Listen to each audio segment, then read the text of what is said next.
The year was 2287, and humanity had been part of the galactic community for only 5 short years, which meant that most alien species still looked at humans with suspicion and doubt in their eyes.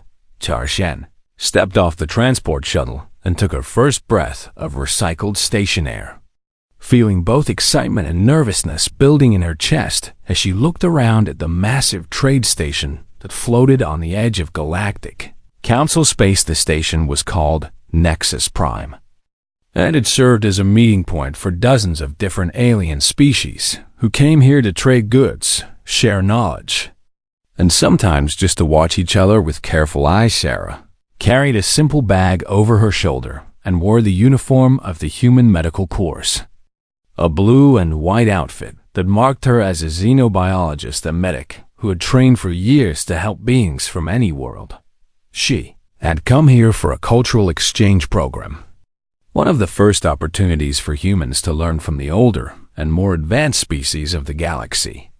But she could already feel the cold stares of aliens who did not trust her. Kinda tall creature with 4 arms and blue skin looked at her and quickly moved away, as if being near a human might somehow be dangerous or unpleasant. Sarah tried not to let it bother her, but it was hard to ignore the whispers and the way other species created distance between themselves and any human they saw walking through the corridors. Humans were still considered primitive newcomers in this vast galaxy, a species that had barely survived its own nuclear age and had no right to stand among civilizations that had traveled between stars for thousands of years. She made her way to the diplomatic section of the station, where a reception was being held to welcome the various delegates and visitors who had arrived for the cultural exchange. The room was large and filled with beings of every shape and size,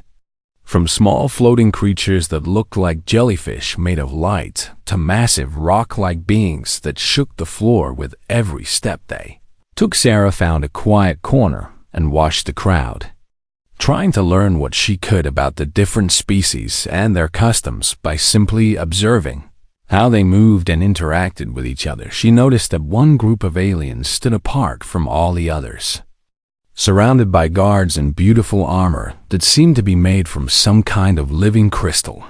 These were the Volcari, an insectoid race that resembled elegant mantises with carapaces that shimmered like diamonds under the station lights, and they were known as one of the most powerful and isolated species in the entire galaxy.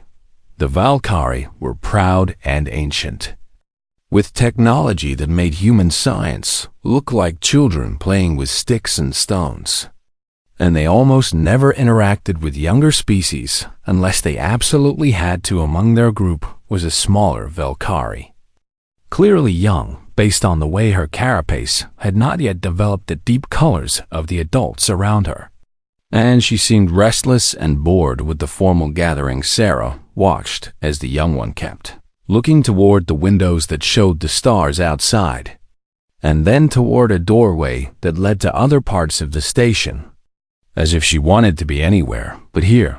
The reception continued with speeches and formal introductions, and Sarah found herself struggling to stay awake as alien diplomats talked about trade agreements and territorial boundaries in languages her translator could barely keep up with. Then everything changed in a single terrible moment that no one could have predicted or prevented. A deep rumbling sound came from somewhere beneath the floor, and the entire station seemed to shake like a small boat caught in a massive storm. Alarms began screaming, and the lights flickered from white to red as the station AI announced in a calm voice that there had been a structural failure in Sector 7, which was exactly where they were standing.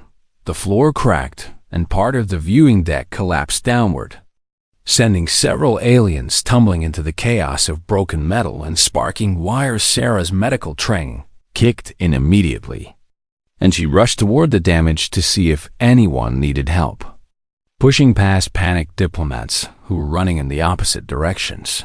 She heard screaming and crying from below, and she carefully climbed down through the twisted wreckage to find out who was hurt and what she could do to help them. What she found made her heart stop for just a moment before she forced herself to move forward. The young Valkyrie she had noticed earlier was lying in a pool of her own blood, which glowed with a strange blue-green light that human doctors had never seen before. And she was making terrible sounds of pain and fear. Several other aliens stood at a distance, watching but not moving to help. And Sarah could hear their whispered warnings about how dangerous it was to approach an injured Valkyrie. Varian knew that the Valkyrie were violently protective of their young, and anyone who touched a child of their species without permission could be killed without any consequences. But Sarah did not care about the danger, because all she could see was a child who was scared and hurt and bleeding on the cold metal floor of a broken space station. She ran to the young alien and dropped to her knees beside her, opening her emergency medical kit and trying to figure out how to stop the bleeding from wounds she had never been trained to treat. The young Valkyrie looked up at her with eyes that were like pools of liquid gold, and Sarah could see the terror and pain reflected in those alien eyes that were not so different from the eyes of any frightened child. "It is going to be okay," Sarah said in a soft voice, not knowing if the alien could even understand her words, but hoping that her tone would bring some comfort. "I am going to help you, I promise." She worked quickly, using everything she knew about medicine and everything she could guess about Valkyrie biology to try to stop the bleeding and stabilize the young alien's condition. Luminescent blood was getting everywhere, staining Sarah's uniform and hands with that strange glowing substance. But she did not stop or slow down for even a second. Other species watched from a safe distance, and some of them recorded what was happening with their devices. But none of them came forward to help the human doctor who was risking her life to save an alien child. Sarah managed to close the worst wounds using a combination of human medical supplies and quick thinking. And slowly the young Valkyrie began to calm down as her pain decreased. The girl made soft chirping sounds that Sarah somehow understood were sounds of gratitude and relief. Even though no translator could properly convert such emotional communication, Sarah lifted the young alien carefully into her arms, cradling her the way she would cradle any injured child. And she began to sing a soft lullaby that her own mother had sung to her many years ago on Earth. The station was still shaking. Alarms were still screaming, and danger was everywhere around them. But in that moment, Sarah focused only on keeping this child calm and safe. Then a new alarm joined the others, and the station AI spoke words that made everyone freeze in terror. "Valkyrie warship approaching at maximum speed," the AI announced in its calm, artificial voice. "Queen Zathara requests immediate audience, and all personnel are ordered to evacuate Sector 7.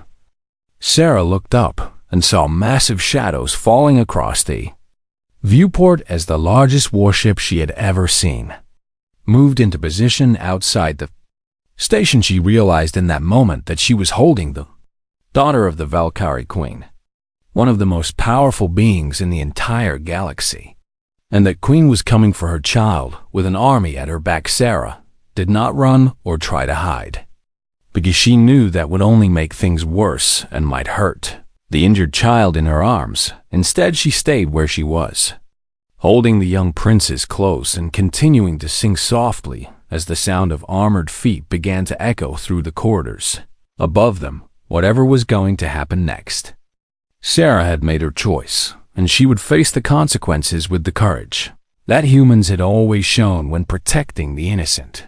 The Queen was coming, and Sarah could only hope that a mother's love would be stronger than a warrior's rage when she finally arrived to find a human holding her daughter.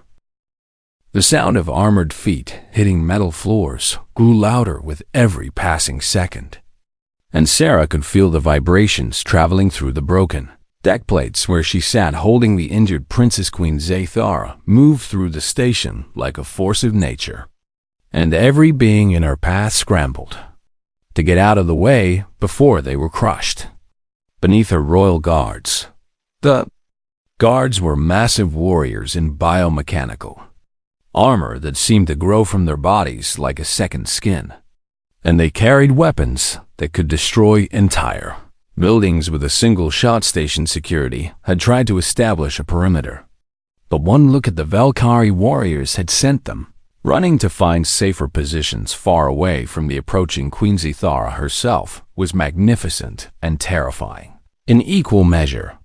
Standing 8 feet tall, with a carapace covered in battle scars that told stories of wars fought across 100 worlds, her royal markings glowed with an inner light that pulsed like a heartbeat, and her blade-like arms could cut through steel as easily as a human might cut through paper. She had been known to personally execute those who threatened her hive, and the stories of her wrath had spread across the galaxy like warnings of an approaching storm.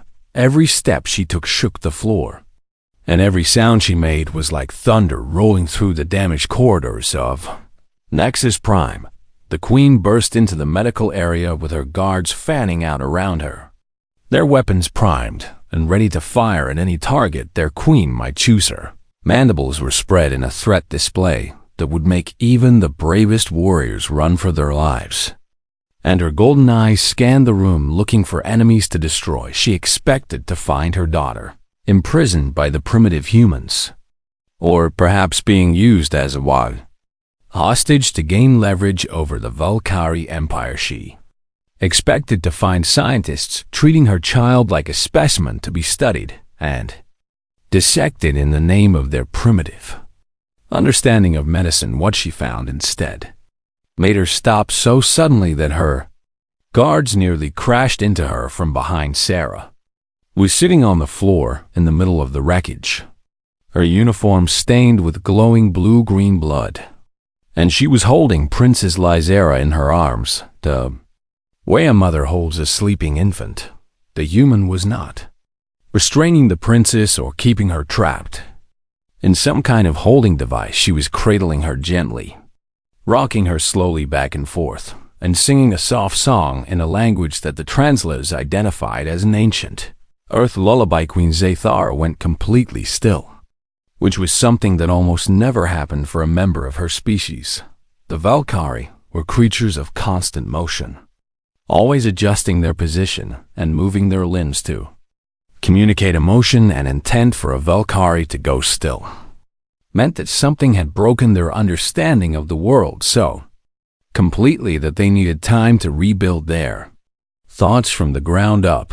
The Queen stared at the scene before her and tried to make sense of what she was seeing, but nothing in her thousands of years of life had prepared her for this moment.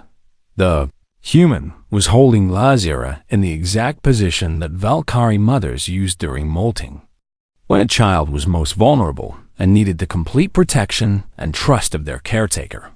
It was a position that even members of the same hive rarely used with each other, because it required a level of trust and connection that took years to develop.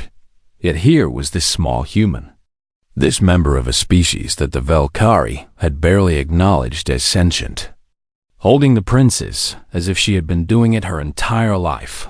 Even more impossible was what the Queen's sensitive antennae were detecting. In the air around them, Lysera's distress pheromones had calmed completely, and instead she was producing the quiet chittering sounds of a contented juvenile who felt safe and protected. The princess was not afraid of the human who held her, and that simple fact shattered everything the Queen thought she knew about the younger species of the galaxy. Sarah looked up at the towering alien monarch and her army of warriors, and the Queen expected to see terror or desperation in those strange human eyes. Instead, she saw calm determination and something else that the Queen could not quite identify at first. The human did not try to run or beg for mercy or offer to trade the princess for her own safety. She simply looked at the Queen and spoke in a voice that was steady and clear despite the weapons pointed at her from every direction. She was scared and in pain, Sarah said. "And no child should be alone when they are hurt." The Queen heard the words through her translator, but she also heard something deeper in the tone and rhythm of the human's voice. She heard genuine concern and compassion, the kind of emotions that the Valkyrie believed only existed within their own hives and could never extend to outsiders. Sarah continued speaking, explaining the injuries she had found and the treatments she had applied, using medical terms that the Queen's advisors quickly confirmed were appropriate and effective. The human described how she had stopped the bleeding and stabilized the princess's condition. And she did this while never stopping the gentle rocking motion that was keeping Lyzera calm. The wounds were serious but not life-threatening, Sarah explained. And with proper care, she will make a full recovery within a few weeks. The Queen's guards still had their weapons ready, waiting for the order to destroy this strange human who had dared to touch royal blood. But the order did not come. And the silence stretched on as the Queen processed everything she was seeing. And Herring Zathura slowly lowered her blade-like arms, which had been raised and ready to strike. Since she entered the room, she made a gesture that none of the watching aliens recognized, because it was a gesture used only within the hive. Between a mother and the caretakers she trusted with her children, it was a gesture of acknowledgement and gratitude, something that had never been directed at an outsider in all the recorded history of the Valkyrie Empire. "Why did you help her?" the Queen asked, and her voice was different now, softer and filled with confusion that she would never show to anyone outside her closest advisor. Sarah looked down at the princess in her arms and then back up at the Queen. And when she spoke, her words were simple but carried the weight of absolute truth. "Because she needed help," Sarah said. "And because I am a doctor who swore an oath to heal anyone who is suffering, no matter what species they are or where they come from." The Queen studied the human for a long moment, using senses that could detect lies and deception with perfect accuracy. She found none of the manipulation or hidden motive she had expected to discover, only a pure and simple desire to help a child who had been hurt. "Other species ran away," the Queen said, "because they know that touching an injured Valkyrie without permission is punishable by death." "I know," Sarah replied, "but I could not leave her alone. And I hoped that when you arrived, you would understand that I only wanted to help." The Queen turned to look at the other aliens who were watching from safe distances, recording everything on their devices and whispering to each other about what they were seeing. They had all known the danger, and they had all chosen to protect themselves instead of helping an injured child. Only this human had stepped forward, risking everything to show kindness to a species that had never shown any kindness to humanity. "You humans are strange creatures," the Queen said, and there was something new in her voice that sounded almost like respect. "You do things that make no sense to the rest of the galaxy. We do what we believe is right," Sarah answered, "even when it might cost us everything." Lyzera stirred in Sarah's arms and made a soft sound that drew the Queen's attention immediately. The princess reached up with one delicate limb and touched Sarah's face, a gesture that among the Valkyrie meant complete trust and acceptance. The Queen watched her daughter's action and felt something shift inside her ancient heart, something she had not felt since she was a young mother holding her first children in the safety of the royal hive. "You have given me much to think about, human," the Queen said finally, and she gestured for her guards to lower their weapons. "For now, you will stay with my daughter until our medical ship arrives." Sarah nodded and continued to hold the princess, singing softly as the tension in the room slowly began to ease. The Queen stood watching them, still and thoughtful, as she began to understand that the galaxy might be very different from what she had always believed it to be. The hours that followed were unlike anything Sarah had ever experienced in her life, as she found herself sitting across from one of the most powerful beings in the galaxy and having a conversation that would have been impossible just one day before Queen Zathara had dismissed most of her guards. keeping only two standing at the far end of the room. And she had lowered herself to the floor in a position that her advisors later told Sarah was reserved for only the most intimate family discussions. The Princess Lazera remained in Sarah's arms, occasionally making soft sounds or reaching up to touch the human's face. And each of these gestures seemed to soften the Queen's expression a little more. "I must tell you something that very few outsiders know," the Queen said, her voice quiet and thoughtful in a way that seemed strange coming from such a fierce warrior. "Something about my people that we have kept hidden for thousands of years." Sarah listened carefully, understanding that she was being offered a gift of trust that might never be offered again. "The Volcari evolved from solitary hunters," the Queen explained. "Creatures who lived alone and trusted no one outside their own bloodline for millions of years. Before we developed intelligence." She paused and looked at her daughter, who had fallen into a peaceful sleep against Sarah's chest. "Because of this history, showing care for offspring that do not carry your genetic code is considered the highest form of trust among our people," the Queen continued. "It is something that even members of the same hive struggle to do for each other." Sarah began to understand the significance of what she had done without thinking. How her simple act of kindness had communicated something profound in a language she did not even know existed. "What you did for Lazera is something that most Valkyrie would never do for another hive's young," the Queen said. "And yet you did it without hesitation, without thought of reward or fear of punishment." "I did not know any of that," Sarah admitted. "I just saw a child who needed help, and my training and my heart told me that I could not leave her alone." The Queen made a sound that the translator struggled to interpret, but which seemed to contain elements of wonder and confusion mixed together. "That is perhaps the most remarkable thing of all," Zathara said. "You did not do this because you understood its meaning. You did it simply because it was the right thing to do." They sat in comfortable silence for a moment, and Sarah realized that she no longer felt any fear of the alien monarch who sat before her. Something had changed between them. A bridge had been built across the vast distance that usually separated humans from the ancient species of the galaxy.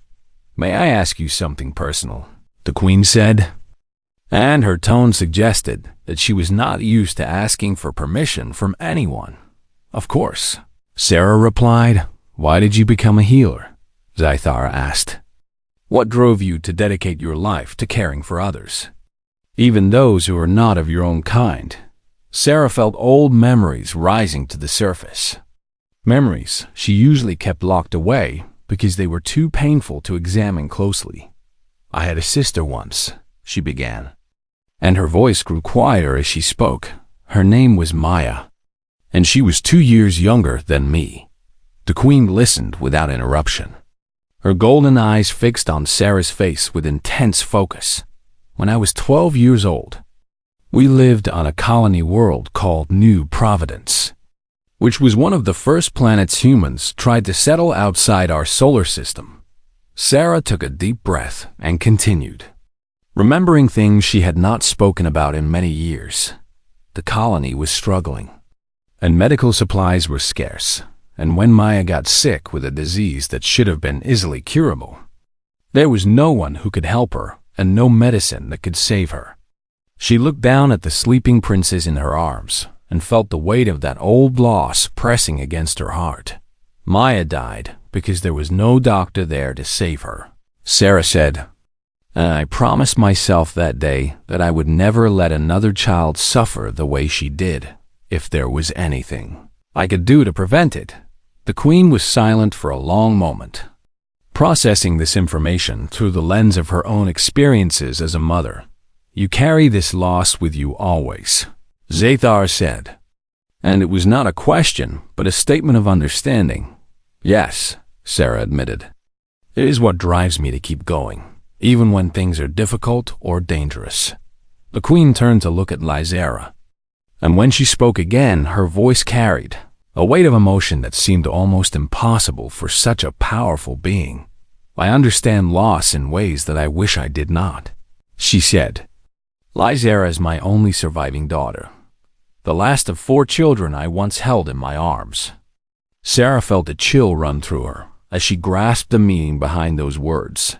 3 of my children were killed in a coup attempt 20 years ago, the Queen continued.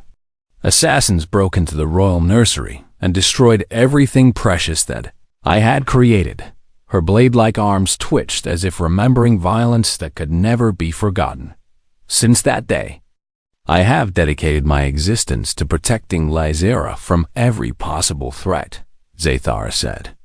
I have surrounded her with guards and walls and rules, believing that if I could control everything around her, I could keep her safe forever.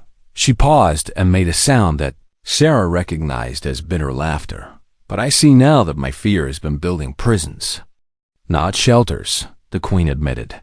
I have been suffocating my daughter in my attempt to protect her. Lysera stirred slightly in her sleep, and both Sarah and the Queen watched her with the careful attention of those who have learned how precious life truly is. She was running away from the diplomatic reception when the accident happened, Sarah said gently. She wanted to explore the botanical gardens on the station. The Queen closed her eyes and made a low sound of understanding mixed with regret. She has always been fascinated by plants and growing things, Zathara said. It is the one interest I have consistently forbidden her from pursuing, because it would require her leave the safety of our protected spaces. Perhaps there is a way to let her explore her interests while still keeping her safe, Sarah suggested. Perhaps the answer is not to build higher walls, but to teach her how to navigate the dangers of the galaxy while having trusted people by her side. The Queen looked at Sarah with an expression that seemed to contain 100 different emotions, all struggling for dominance. You speak wisely for one so young, she said. I find myself wondering if different species might have more to teach each other than I ever believed possible. Sarah felt hope rising in her chest. A hope that maybe this terrible accident could lead to something good for both their peoples. We all have gifts to share, she said. Humans may be young and sometimes foolish, but we have learned things in our short history that might be valuable to older civilizations. Such as what? The Queen asked, and there was genuine curiosity in her voice. We have learned that strength does not always come from isolation, Sarah replied. And that sometimes the bravest thing you can do is trust someone who is different from you. The Queen considered these words carefully, and when she spoke again, her voice carried a weight of decision that would change the course of history. I would like you to come to Velkara Prime as Lysera's guest, she said. You would continue to supervise her recovery and perhaps teach our medical cast about human healing techniques. Sarah was stunned by this invitation, which represented an opportunity that no human had ever been offered before. I would be honored, she managed to say, and I promise to take the best possible care of your daughter. The Queen rose to her full height and looked down at the human, who had somehow found a way into her ancient heart. I believe you will, Zathara said, and perhaps in the process, you will teach us all something about what it means to truly heal. Outside the viewport, the Valkyrie medical ship was approaching, and a new chapter in galactic history was about to begin.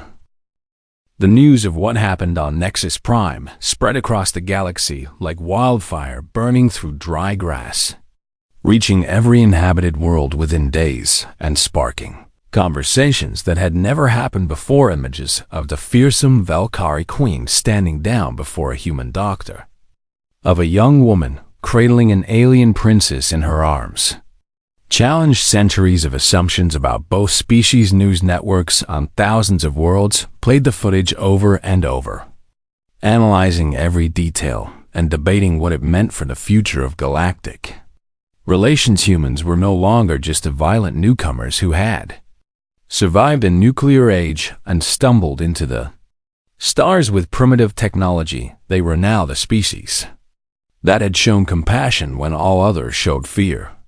The ones who had risked everything to help a child they did not even though the Galactic Council erupted into chaos as representatives from dozens of species argued about how to respond to this unexpected development. "This is clearly a manipulation," shouted the representative from the Vorton Collective, a species known for their cold logic and distrust of emotions.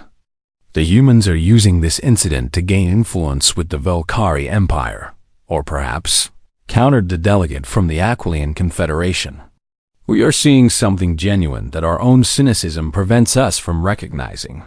The debate raged on for days, with some species calling for humans to be granted full council membership and others arguing that they were too unpredictable and emotional to be trusted with such power. Meanwhile, Sarah traveled to Velkar Prime aboard the Royal Medical Ship, sitting beside Princess Lyzera's healing chamber and watching the stars stream past the viewports. The journey took 3 days, and during that time Sarah learned more about Velkari culture than any human had ever known before. She discovered that their fierce reputation was only one part of a complex society that valued art and music and the cultivation of beautiful gardens that grew in the depths of their underground cities. When they finally arrived at the Velkari homeworld, Sarah could barely breathe from the sheer wonder of what she was seeing. Velkar Prime was a world of stunning contrasts, with massive hive cities that stretched from the surface down into caverns that went deeper than any human building had ever reached. By Alamiston, gardens filled these underground spaces with gentle light, and the structures that housed the Velkari people seemed to blend organic and technological elements in ways that human science could barely comprehend. "It is beautiful," Sarah whispered as she was escorted through the royal hive, her eyes trying to take in everything at Aunt Lyzera, who was recovering well and now able to walk with assistance, smiled at the humans' wonder. "I've never seen it through fresh eyes before," the princess said. "Thank you for reminding me how amazing my home truly is." Sarah was given quarters near the Royal Medical Wing, and she immediately began working with the Velkari physicians who were responsible for the princess's ongoing care. At first, the alien doctors were skeptical of what a primitive human could possibly teach them, but their attitudes began to change as Sarah introduced concepts they had never considered. "What do you mean by bedside manner?" asked the chief physician, a towering Velkari named Cal Voss, whose carapace was marked with the symbols of the healing caste. Sarah explained that human medicine had learned to treat not just the body but also the mind and spirit of the patient, using kindness and communication to help people heal faster. The Velkari listened with growing interest as she described how patients who felt cared for and understood often recovered more quickly than those who were treated as merely biological problems to be solved in return. The Velkari shared their own medical knowledge with Sarah, and she was amazed by what they had developed over thousands of years. They showed her pheromone therapies that could calm a patient's fear without any drugs, regenerative techniques that could regrow damaged tissue in days rather than months, and collective healing practices where multiple physicians linked their minds to diagnose problems that no single doctor could identify alone. "We have so much to learn from each other," Sarah said one evening as she and Calvos reviewed patient records together. "Neither of our species has all the answers, but together we might be able to help more people than either of us could alone."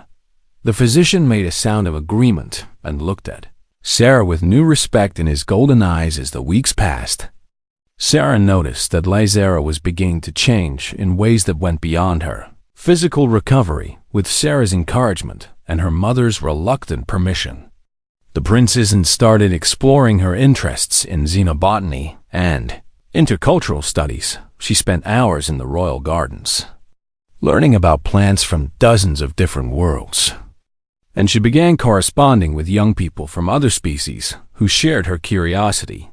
"My mother used to forbid me from doing any of this," Lyzera told Sarah one afternoon as they walked through a garden filled with glowing flowers. "She said it was too dangerous for me to have connections outside the hive." And now? Sarah asked. Now she watches me from a distance instead of keeping me locked away. The princess replied with a small smile. It is not perfect, but it is progress. But not everyone in the galaxy was happy with the changes that were taking place in the shadows of the Galactic Council. A faction called the Preservation Collective had been watching these developments with growing concern. The collective believed that the galaxy must remain stratified, with ancient species at the top and newcomers in their proper place at the bottom of the hierarchy. They saw the human-Valkyrie alliance as dangerous, a disruption of the natural order that had kept the galaxy stable for millions of years. If we allow this to continue, said Council Member Zethro during a secret meeting, other young species will begin to believe they deserve equal treatment. The humans must be shown that they cannot simply charm their way to power, agreed another member. And the Valkyrie must be reminded that isolation is their strength. The collective began planning something terrible, a strike that would destroy the growing friendship between humans and Valkyrie and send a message to the entire galaxy. They identified their targets carefully, focusing on both Sarah and the progressive faction of Valkyrie, who had embraced the changes. She represented Princess Lysera. With her new interests and her new connections to other species, became the perfect symbol of everything the collective wanted to destroy. If we eliminate the princess publicly, Zethral explained, we can blame the humans and destroy two threats at once. His colleagues agreed, and they began preparing for an operation that would change the course of galactic history back on Velkara Prime. Sarah had no idea that danger was approaching. Focused as she was on her work and her growing friendship with the royal family, she had begun training a new generation of Valkyrie physicians in human healing techniques. And she was thrilled to see how quickly they adapted her methods to their own practices. Queen Zaithara had become something almost like a friend, visiting Sarah often to discuss philosophy and share stories about their very different lives. You have brought something to my world that I did not know we were missing, the Queen told Sarah one evening. And I find myself wondering what else we might learn if we opened our doors to more outsiders. Sarah smiled and looked out at the bioluminescent gardens that stretched below the royal chambers. That is exactly what I hoped would happen, she said. Change is scary, but it can also be beautiful. Neither of them knew that their enemies were already moving, that ships were being prepared, and weapons were being armed for an attack that would test everything they had built together. Calm before the storm was ending, and the greatest challenge of Sarah's life was about to begin. The attack came on the most beautiful day Velkara Prime had seen in years. During a cultural festival that Sarah had helped organize to showcase the arts of humanity, alongside the ancient traditions of the Valkyra, thousands of beings from dozens of species had gathered in the hybrid gardens, a new space that combined human agricultural techniques with Valkyrie, bioluminescent plants to create something neither species could have built alone. Music filled the air, mixing human instruments with the haunting sounds of Valkyrie song crystals. And for a moment it seemed like the dream of galactic cooperation had finally become real. Then the bombs exploded, tearing through the beautiful gardens and sending bodies flying through the air like broken toy. Sarah was knocked off her feet by the blast, her ears ringing and her vision blurred as she struggled to understand what was happening around her. She heard screaming from every direction, saw wounded aliens crawling through the burning wreckage, and felt her medical training take over even as her heart pounded with fear. Lysera, she shouted, searching frantically for the princess who had been standing beside her just moments ago. Where are you? But Lysera was gone, taken by masked figures who had moved through the chaos with terrible efficiency, while everyone else was too stunned to react within minutes. A broadcast appeared on every screen across the planet, showing the princess bound and surrounded by armed guards who wore the symbols of the Preservation Collective. Citizens of the galaxy, spoke a cold voice from behind a mask. You have allowed corruption to spread through your society. You have elevated primitive species to positions they do not deserve. The figure gestured toward Lysera, who was trying to look brave despite the terror in her golden eyes. This child represents everything that has gone wrong. The voice continued, and her execution will be the beginning of a return to the natural order. Queen Zathara received the broadcast in her throne room and let out a scream of rage that shattered every glass surface within 100 meters. She immediately ordered her war fleet to prepare for attack, her warriors to arm themselves for battle, and her tacticians to locate where her daughter was being held. But Sarah ran to the throne room with a different idea, one that seemed impossible, but might be the only way to save both the princess and everything they had built together. Your Majesty. Please wait, Sarah said, her voice hoarse from the smoke she had inhaled during the attack. The queen turned to look at the human, and her eyes were filled with a fury that could destroy worlds. They have my daughter, Zathara said, and you ask me to wait.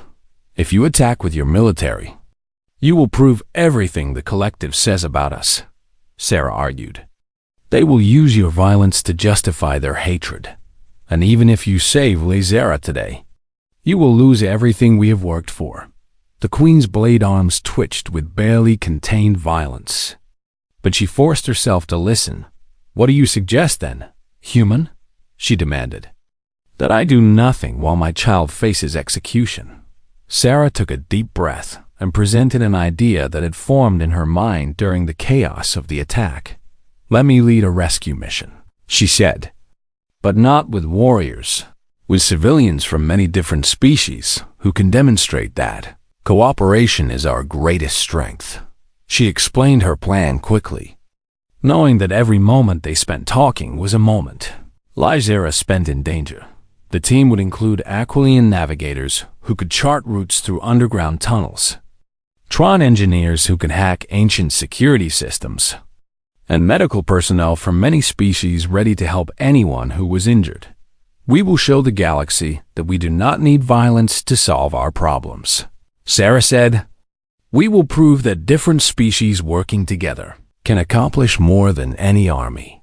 The queen stared at her for a long moment, and Sarah could see the internal battle between the warrior who wanted to destroy her enemies and the mother who wanted to save her daughter.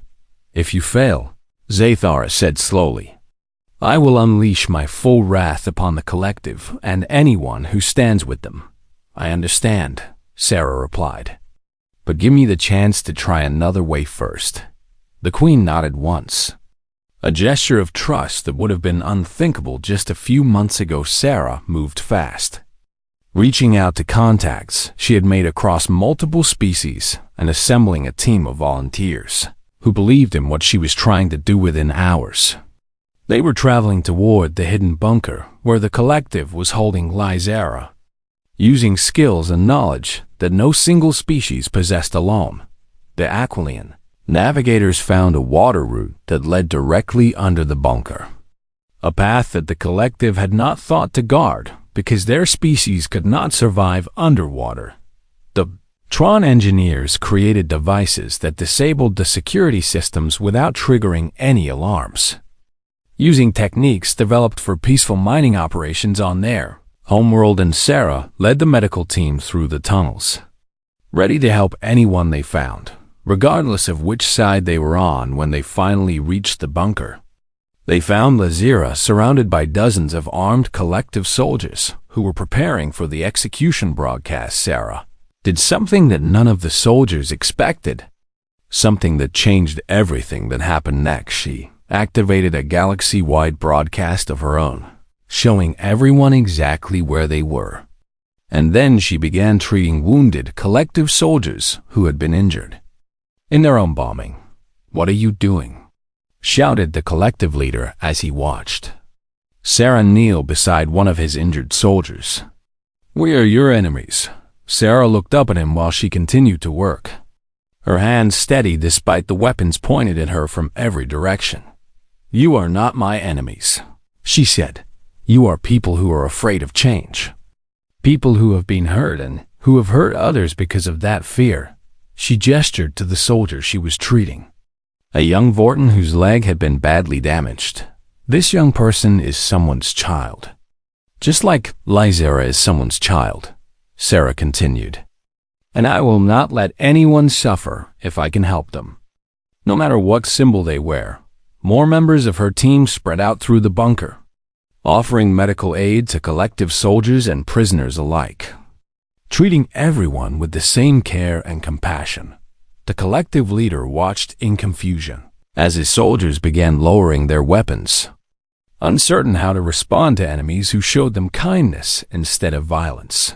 You say different species cannot coexist, Sarah said, standing and facing the leader directly. But pain is universal. Fear is universal. And so is the choice to show mercy. She took a step closer to him, ignoring the weapons that still pointed at her heart. You can still choose differently, she told him. You can still be part of building something better instead of destroying what others have created. Outside the bunker, Queen Zathar's fleet had arrived. But the Queen gave no order to attack. She watched the broadcast along with billions of other beings across the galaxy, seeing something that had never happened before in recorded history, one by one. The collective soldiers put down their weapons and stepped away from Lysera. Leader stared at Sarah for a long moment. And when he finally spoke, his voice was filled with emotions that his mask could not hide. I have spent my entire life believing that strength comes from domination, he said. That the galaxy must be ordered with the powerful at the top and the weak at the bottom. He looked at his soldiers, who were now being treated by the very people they had tried to kill. But watching you, he continued, I see a different kind of strength, one that I do not understand but cannot deny. He removed his mask, revealing a face marked by old scars and tired eyes. And he surrendered to Sarah and her team.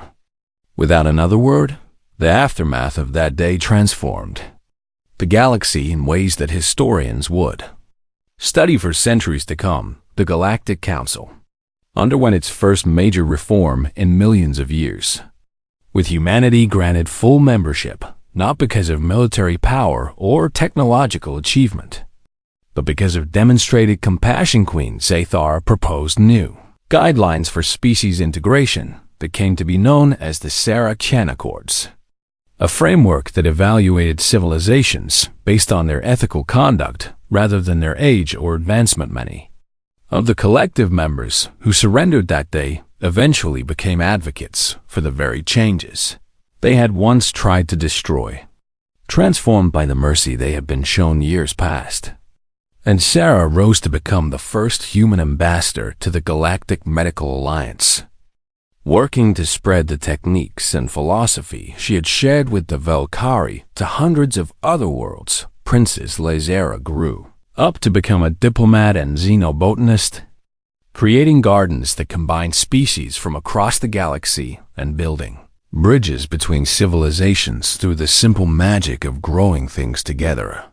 Statue was erected at the Galactic Council headquarters, showing a human woman holding an alien child, commemorating the moment that had changed everything. But Sarah rarely thought about her fame or the history books that would tell her story for generations to come. She was too busy training new xenomedics, teaching them that the most advanced technology in the universe was not a weapon or a starship, but kindness. One evening, as she was preparing to rest after a long day of teaching, her communications device chimed with an emergency alert. There had been an accident on a frontier colony, and a child was hurt, and the local doctors did not know how to help a being from an unfamiliar species.